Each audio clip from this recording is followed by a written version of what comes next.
Hi, this is Kelly Hammond in Reno, Nevada, and I'm going to be interviewing the author, Stephen Jacobs.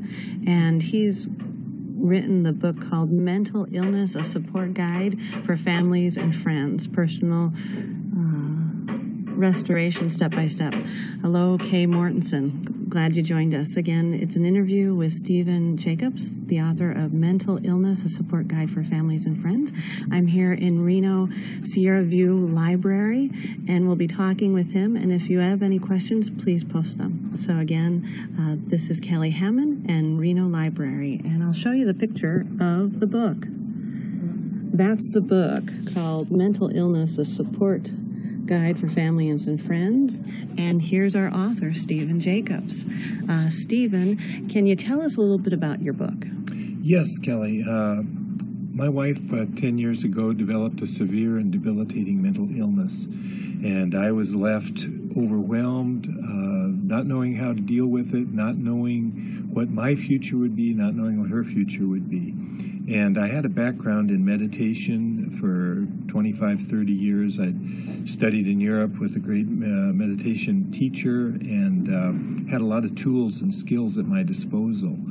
And because of that, I was able to sort of get my life back together again. And a couple years after the fact, a friend said, "You need to share the strategy you used to recover yourself, because not everyone has your skills and your background."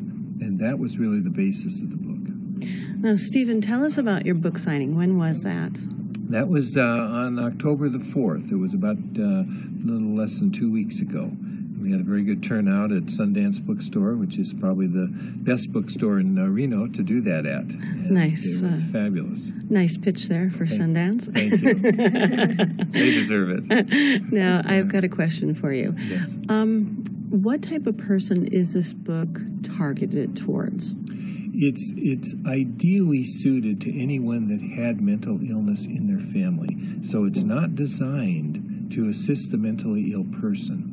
That is left to the professionals. But it's designed to support those that have to deal with someone like that. Caregivers, family members, work associates, people like that.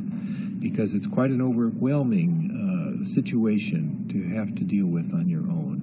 And this book can provide a lot of emotional and psychological support. So it sounds like that it may be a step-by-step, or tell me what type of book is it? Is it something like you read through it and find inspirational thoughts, or are there steps that you can take, directions that you can have in the book? There's actually 3 sections or 3 interdependent streams, if you will, forming this river, the river of the book.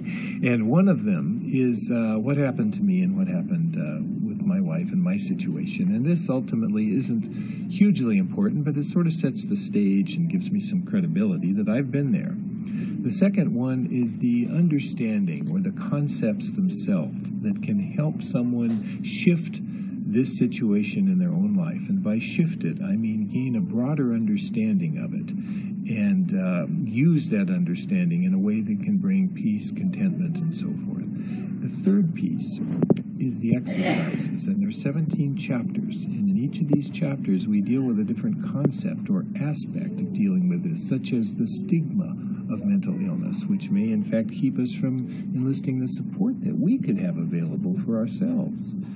There's a stigma. We don't want to do it for some reason. So there's many different concepts like this. There's 17 chapters, and each of them has a theoretical aspect to it, an understanding that I explain in great detail. And then secondly, there's an exercise where you can take this new understanding into your situation, and as a result, it has the effect. Oh, sounds wonderful. How big is the book? Is it like, there's 17 chapters. That sounds pretty big. It's not too big. It's 165 pages long.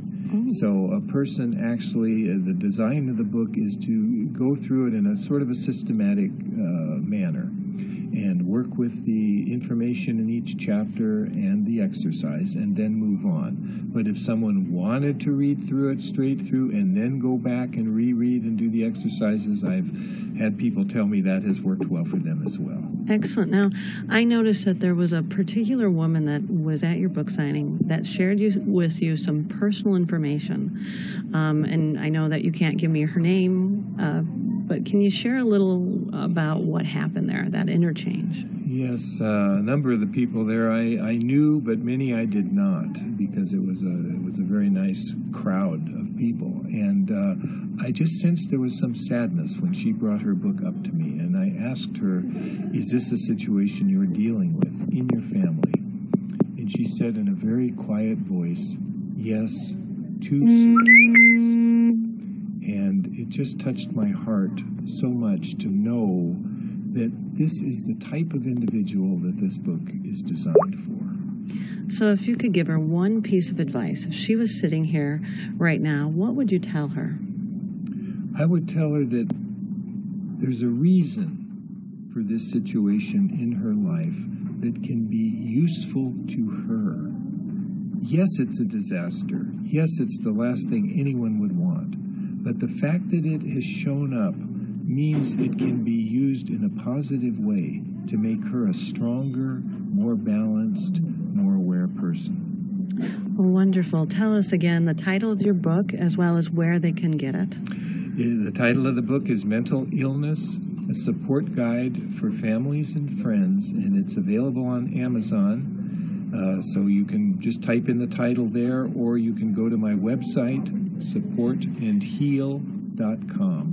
And what's your Twitter handle so that people can follow you also on Twitter? My Twitter handle is HappyHeart333. I like that a lot. Thanks so much, Stephen Jacobs. And again, it's Stephen Jacobs at the Reno Library interviewing the author of Mental Illness, a Support Guide for Family and Friends. Thank you, Kelly.